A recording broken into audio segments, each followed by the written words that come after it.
Well, good evening, everybody. We are here to present the Native American group. I am Neek, and we have Fernando and Michaela. And we're going to take a brief moment to share with you some of the things that we have found. First of all, for a brief history of the Native Americans here in the United States, uh, this has been found on the History Channel website. The link will be in the handout.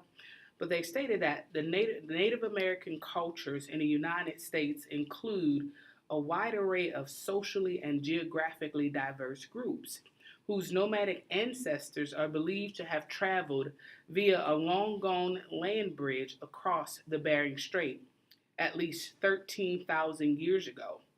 Displaced and often persecuted by European explorers and settlers that followed, Native Americans have struggled to maintain their ancestral practices while increasing their representation in American political and cultural life.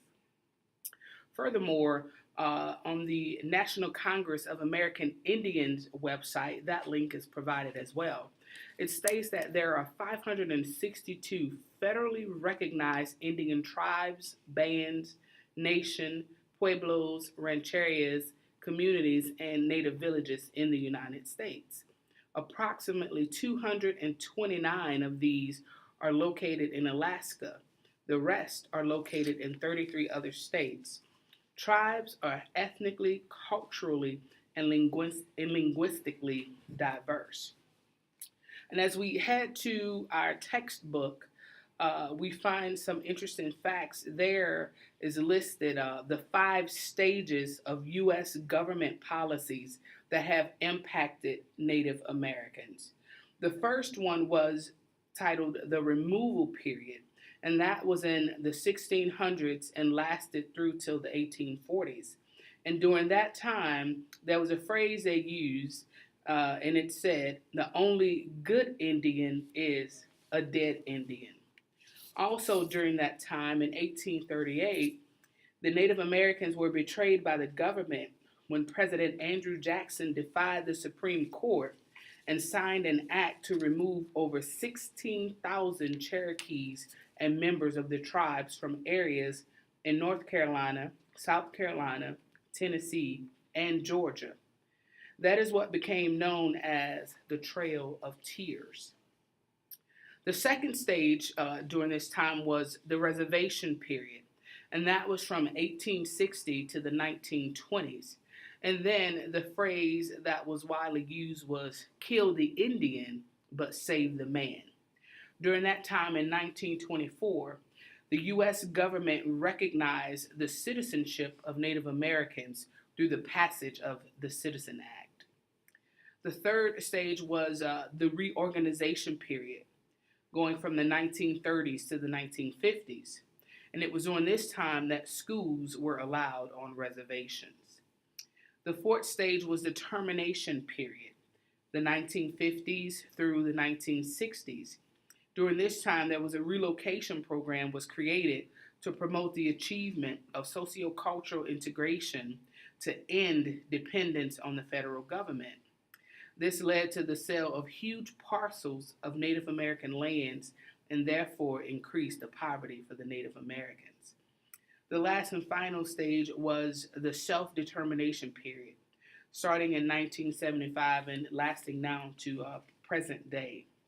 And it was during this time there was increased tribal sovereignty following a period of Native activism, which is known as Red Power. In 1978, the American Indian Religious Freedom Act was passed, and this gave them constitutional right to exercise their traditional religious practices. Now, for us, when we consider the possibility of counseling someone that's of Native American heritage, a couple things we should be mindful of is that all of the above mentioned things that happened during those stages and periods of time, each of those things had a psychological, an economical, and a social impact on Native Americans for many, many generations. And oppression was then and is now an ongoing experience for Native Americans. And while they may be experiencing historical trauma, which according to Hayes and Erfurt is the cumulative emotional and psychological wounding of those things from those things that they experienced during those times. And even as a direct result to their historical trauma, there is what is known as historical trauma response. And this is the reaction to the historical trauma, and it can manifest into substance abuse in an effort to numb the pain. Uh, there are self destructive behaviors. Some of them experience depression and anxiety. There was a decreased level of self esteem. There is anger, and even in some, there has been some suicidal thoughts. And for more on that, there is an example on page 401 of our text. All right, so I'm Fernando, and I just kind of wanted to touch up on one of the more recent and extremely traumatic events that happened to the Native American culture, and this was the boarding schools that the U.S. government established in the late 19th century. These boarding schools initially run primarily by or affiliated with Christian missionaries. At this time, American society thought that Native American children needed to be acclimated to the general society, and this boarding school was overall a traumatic event for American children who were forbidden to speak their native languages, taught Christianity, and denied the right to practice their native religions, and in numerous other ways forced to abandon their Native American identities and adopt European American culture. Many of the children that were subjected to these boarding schools were interviewed and kind of asked about their experiences, and it was a general consensus that these schools had a very cold atmosphere and absent from love. These children were not able to see their parents for years on end, and when they did go back home, they had to come back after a few months. A lot of the abuse that went on in those schools can be described as children being beaten when found speaking their languages, children forced to cut their hair. Some children were physically abused and had their heads smashed into the wall, and it was often regular occurrence for some of them not to be fed for days on end. So that was just some highlight notes from a recent, not recent, but more recent traumatic event on the Native American culture. Now I want to turn to current social, economic, and political issues regarding the Native American culture. So population-wise and age-wise, Native Americans have 33.9% of their population under the age of 18, with the next largest age group being 30.9% of individuals between 25 and 44. Only 5.6% of Native Americans are over the age of 65. Their family dynamics consist of very unique intergenerational non-blood kinship ties and pervasive with a history of cultural adoptions. More than half Native American grandparents are responsible for grandchildren for longer than 5-year period of time. More than 8% of American Indians and Alaska Native grandparents live with their grandchildren. Educational attainment for indigenous peoples of the America begins with acquiring a high school diploma. Native Americans have a 70.9% high school graduation rate and report earning a bachelor's degree at a rate of 11.3%, which is below the national average.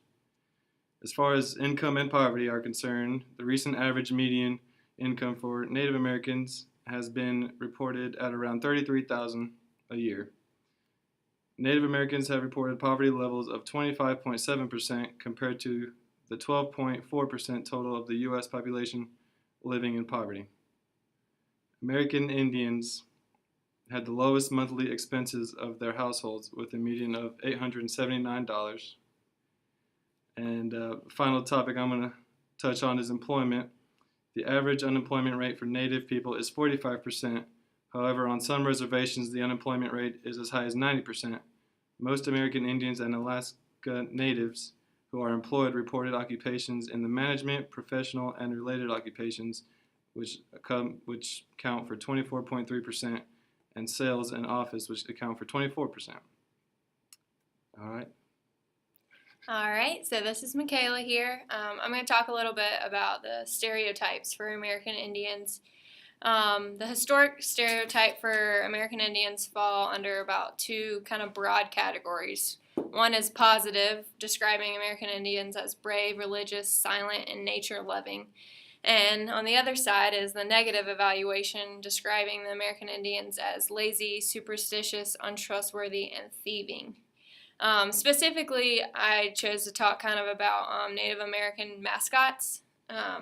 So many of the members of the American Indian culture experience lower self-esteem due to the negative connotation towards the Native American mascots. A study done revealed that these self-images stem from how the mascots remind the American Indians of the limited ways others see them, which puts constraints on how the Native Americans view themselves. A study was done to test whether exposure to American Indian mascots would bring forth positive or negative stereotypic traits associated with American Indians. So they used the Cleveland Indians' Chief Wahoo image, and they found that this image of Chief Wahoo produced negative American Indian stereotypes. So if you kind of look to on the poster to your right side, that image underneath the teepees, there's 4 images there. And one is the actual Cleveland Indians mascot, and as you see, it's an Indian and big nose and smiling and stuff. And the other images is one to the right of it says the Cleveland Asians, and it has glasses, and I'm not really sure what that is, some type of hat that's symbol, I'm sure. And then under it, it says the Cleveland Africans, and it has a big nose and black hair. And then the Hispanic, the other one says the Cleveland Hispanics, which has a sombrero and the long mustache. So you can see that maybe if, since you're not in the Native American culture, you don't really view these mascots as offensive. But if you put it in perspective of your own culture, and if you were to see your own culture be used as a mascot, kind of like these pictures are doing, even though they are silly, but to American Indians, that's not silly. That's their culture that people are chalking up to a mascot and not really taking seriously.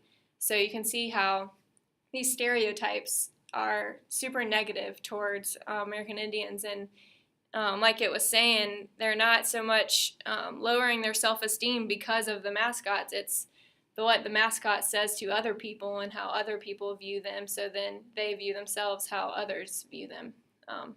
So the colorful things on the bottom are the Native American tribes in North Carolina. So we didn't, all the things that we covered here are not just North Carolina, it's all in the United States, but we just thought it would be cool to recognize the tribes that were in our area.